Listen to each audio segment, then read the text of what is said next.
Hello, friends, and welcome back to Malicious Compliance Stories. Let's start our video with a wild story that took a shocking turn, all because of a snowplow guy who couldn't handle his business. But before we begin, best way to support our channel is to leave comments, like, and subscribe with a turned-on bell so you don't miss the new video every single day. Here we go. My first restraining order. Apparently, I'm not allowed to snowblow my own driveway. Today was one of the craziest days I've ever had.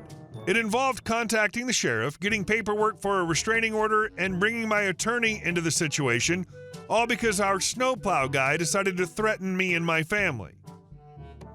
It all started when my house suffered water damage last year, and our insurance company rented us a nearby house while repairs were underway. Part of the lease included a snow plowing service, which sounded great. The weekend we moved in, a massive snowstorm hit with 60-plus mile-per-hour winds, leaving the driveway snowed in. However, the plow guy didn't show up, so I used my snowblower to clear it myself.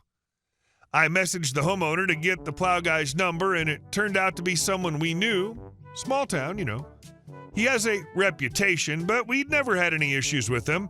I contacted him, explained that we had a trailer in the driveway, and asked him to push the snowbanks out far enough so I could turn it around.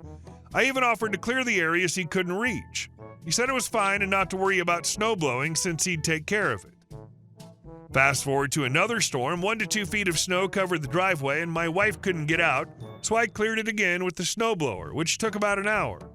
The plow guy's employee showed up at 10 p.m., saw the cleared driveway, and drove off to his next stop. I didn't make a fuss, figuring we were last on his route. A bit later, I had to leave early for a snowmobiling trip, and once again, the driveway was buried under 18 inches of snow. The plow guy hadn't come, so I cleared a path for myself as my 7,000-pound, 28-foot trailer full of sleds couldn't get through. I returned home in the afternoon, and the driveway was still untouched, so I cleared the rest. Their guy finally drove by again at 10:30 p.m. Then things got wild. Today, the owner of the plowing company texted me saying, "Do not snowblow your driveway anymore. You're taking money out of my pocket." I replied that I didn't want to do it either, but needed them to come early because we work and need to get out. Plus, I can't move my trailer without a clear path. He immediately called me and the conversation escalated quickly. He accused me of costing him money and said I needed to just deal with it when it snows. I explained that I couldn't wait all day and that I only cleared the driveway when necessary. He responded by calling me some choice names and telling me I needed to learn how to drive my truck like a man. He said my house was his lowest priority, but he still expected payment. Apparently, his contract with the homeowner includes a base monthly rate and a hefty fee for each plow when the snow exceeds 6 inches. Our insurance pays the homeowner directly, so I hadn't been aware of the specifics. He went on to curse at me and said I wasn't allowed to clear my own driveway. When I suggested canceling his contract, he became even more aggressive, threatening to come down and deal with me if the contract got canceled, and made other threats against me and my family. I ended the call, immediately contacted the local police, and filed a report. They opened a case and referred me to the sheriff's office. I also called the homeowners, who were appalled by what happened. They promptly canceled his service and told him not to come near the property again. Turns out this wasn't the first time he'd pulled something like this. The sheriff's department is well aware of him, as are many people in town. Now we're moving forward with getting a restraining order. We've got security cameras all over the property, and we'll be keeping close contact with the authorities. Amazing how he said your place is a low priority for him, yet he demands to do it, albeit very late. Straightforward entitlement if anyone ever was. And our second story. Someone in my old neighborhood wants a free house. I found a letter in the mailbox when my wife and I listed our house last year. I've redacted identifying info. "Hey neighbor, I hope this letter finds you well and in good spirits. I write this, confident it will find its way to someone willing to help me fulfill a very lofty goal. Over the years, I've longed to live in and raise my children and grandchildren in a safe, friendly, energetic, peaceful, clean neighborhood with good schools. I often pondered what it was like to live on the other side of the tracks, literally. On my way home from work, I'd veer off Redacted through the neighborhoods of Redacted and imagine having a home here in this thriving neighborhood. It was always the trees for me. I earnestly believed one day I'd make it happen. Unfortunately, I haven't. I've worked my tail off and managed my way through many, many obstacles, but haven't hit that pinnacle. I do well for myself and live in a well-rounded, happy life, and am uber grateful for what I have. I just don't think I'll ever be able to afford a home in this neighborhood on one income, especially with the market the way it is and no end in sight, unless something marvelous happens. Therefore, I'm reaching out to the community to find out if there's anyone out there that would like to donate a home to me or sell me one at a ridiculously low sale price. I know, the audacity, but there are those with abundance looking to bless someone. I see it every day. I even participate where I can. I promise to be a good neighbor and to love it and appreciate it for the rest of my life.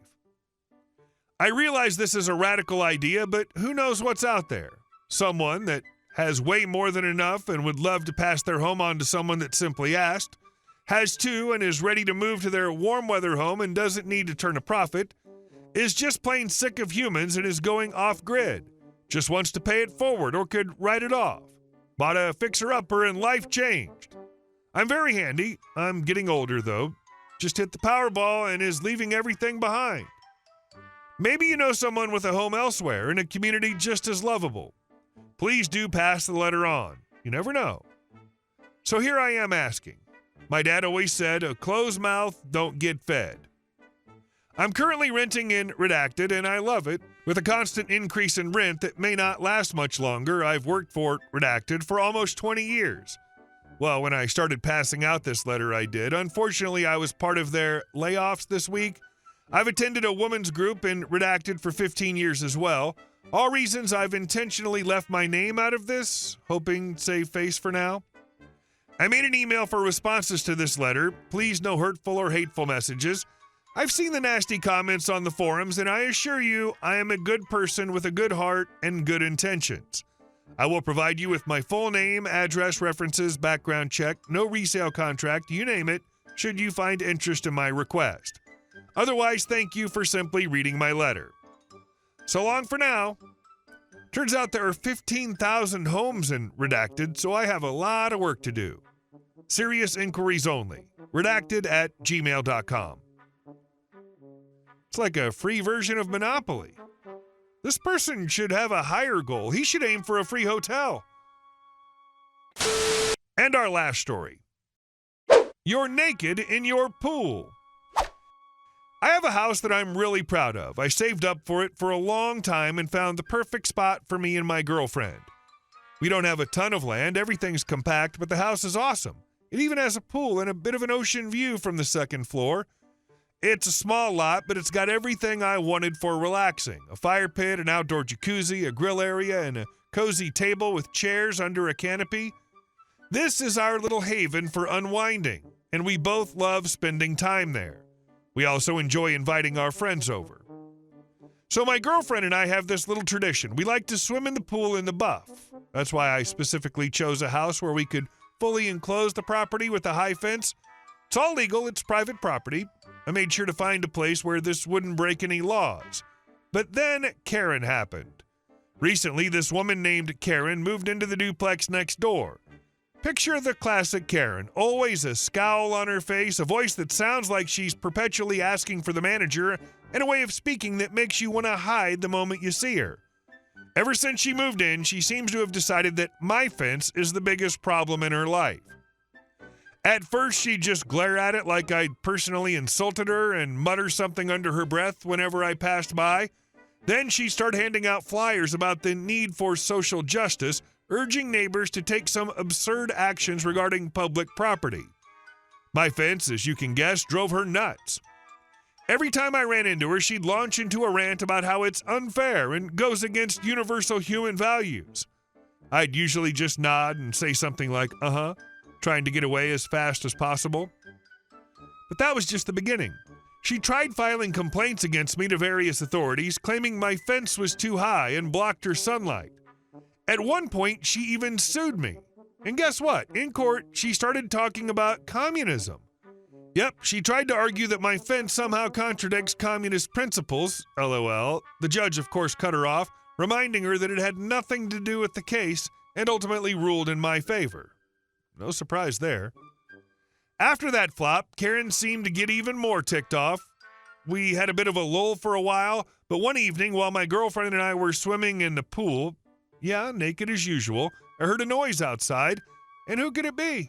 Of course, Karen, who'd climbed onto my fence with her phone in hand. She started taking pictures of us and yelling that it's illegal, that she'd call the cops, and that we're, quote, just disgusting. What do you think you're doing? This is a violation of all decency. If I had kids, they'd see you, she screamed at the top of her lungs, waving her phone around. I've got you on camera. You're breaking the law. I'm calling the police, and you'll be arrested. My girlfriend and I scrambled out of the pool and grabbed our towels. While we were getting dressed, I could hear Karen still shouting over the fence. Honestly, the whole situation was both hilarious and absurd. The police actually showed up. By that time, we were dressed and looking completely respectable. Karen, on the other hand, was practically buzzing with excitement, like she'd just won the lottery and was about to watch us get hauled off in cuffs. The officer approached me, and I immediately started explaining, "This is my private property. We're here alone. She climbed onto my fence and started filming this without permission. That's basically trespassing. I'd like to file a complaint against her." Karen started interrupting, yelling that it's all lies and that we were violating her rights or something. But the officer seemed pretty used to this kind of thing. "Ma'am, you need to get down from the fence and stop this. If you're on someone else's private property without permission, you're breaking the law. That includes photographing them without their consent," the officer said calmly, looking at Karen with a hint of tiredness. Karen nearly exploded. "This is ridiculous. It's immoral. How can this be legal?" she shouted, waving her arms around. "Ma'am, if you don't stop, I'll have to detain you for disturbing the peace," the officer added, stone-faced. My girlfriend and I stood there, trying not to burst out laughing. What else could we do? In the end, the officer took my statement, and Karen, fuming with rage, stormed back to her place, muttering something about moral decline and damned capitalists. So my fence stayed put, and Karen will hopefully chill out a bit. Though honestly, with someone like her, you never know when she'll decide to invade your personal space again. But for now, we're enjoying the peace and quiet. And of course, our favorite pool. It's so dumb. I don't even want to make a joke about Karen. Hey guys, thank you all for watching the video. I'll see you in the next one.